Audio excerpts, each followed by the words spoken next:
Hey everyone, welcome back to our weekly lesson. I'm joined once again by Eve, who's going to help me demo our figure of the day, which is called enganche. It's a really cool, very dynamic style. Let me show you what it looks like.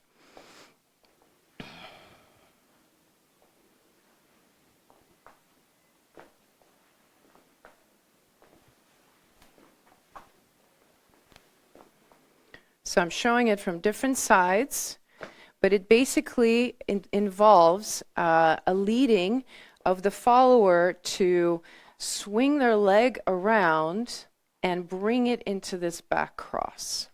Okay? In order to do this particular step, you need to understand what cross system is and how to lead ochos. So if you haven't gotten the download on how to lead ochos, look at the earlier lesson on the topic before proceeding with this, because I think it will make better sense. But let's say you're there, you understand how to lead ochos.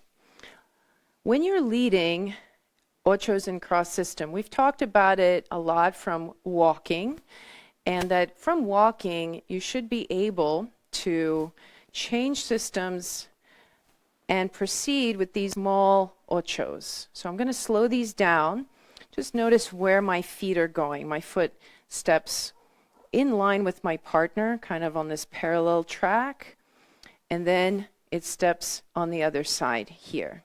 So my steps are side and side respectively. So it's not like I'm not talking about it being like a side to side here, because we still want to be progressing in space. I always want to emphasize that, because a lot of times ochos get taught from side step. And if you got that instruction, realize that when you're in the line of dance, you want to be continually moving forward. So it's to your disadvantage to do things side to side, because it kind of keeps you in the same spot. So what I'm doing is I'm stepping around my partner in these diagonal steps. So we're still progressing in space, so I'm still kind of going forward, but my steps are a little bit more kind of out. And it goes with her leg. I'm kind of really feeling where her leg is, her foot is landing, and that's where I'm going. So once you can do that, now we transform this move into this enganche effect. So when I'm going, and I'm in cross system here,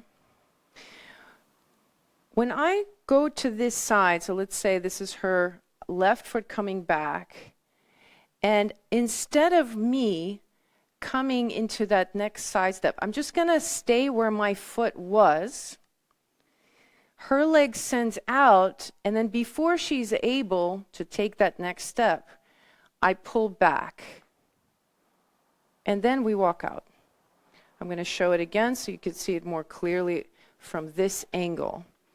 So I'm in cross system. We're walking along the line of dance in ochos. From here, I send her, as if I'm going to send her to go forward into a step, like we could actually exit and go into cross here, but I'm going to not do that. Before she steps, where my foot is, I just pull my whole body back, and see that's going to bring her leg behind. Okay? So that's going to be mechanic for just getting that geometry. And once you put it together, when you step, on this step, adding a little bit of energy will get her to actually swing her leg out. Now, I'm not pushing anything. I'm not trying to make her do it. I'm just giving her the opportunity to feel that momentum in my body, and she's the one who decides to do it however high she's going to do it. She might decide to actually only draw it on the floor. If there's not much space, she might just do that. So I am just catching her on the way back. Notice it's a very linear movement for me, so I can do it again here. I'm just going to transfer my weight here, the full extension, right? See the geometry from my foot to her foot, and then I just transfer my weight back. My embrace doesn't change. Everything stays the same. Okay? So once you did it a couple of times, I wouldn't lead more than 2 in a row.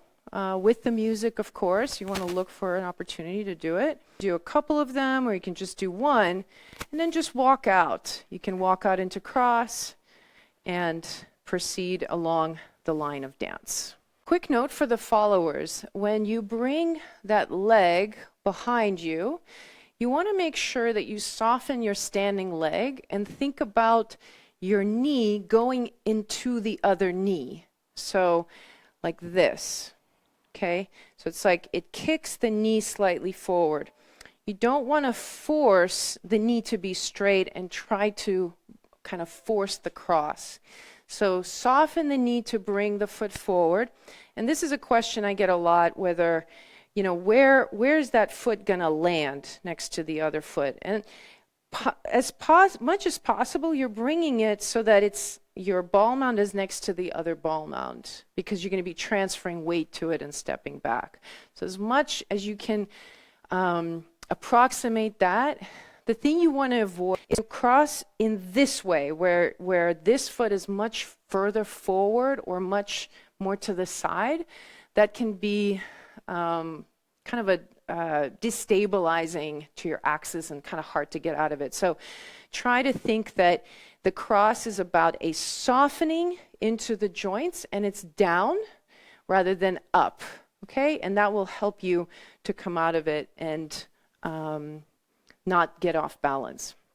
Now, I know some of you will say, well, can you do it on both sides? And the answer is yes. So I could lead it instead of initiating when my left foot is going forward, and this is her right leg swinging back. I'm going to wait. I'm going to have her go here and then initiate the same thing and lead it on the other side. However, I have to say it doesn't work the same way on the other side. It's very unusual. And even for me as a follower, it's very rare that I will feel it led with my left leg going behind my right. It's typically more familiar to lead it and to receive the lead on this side. So it's a good challenge to try to lead it on both sides, but practically speaking, you're probably only going to lead it on one side most of the time. So try it out. Let me know if you have any questions. And again, if you want to see this move in action with music, check out my reel on my Instagram channel that I've linked in the show notes. I'll see you next week. Ciao.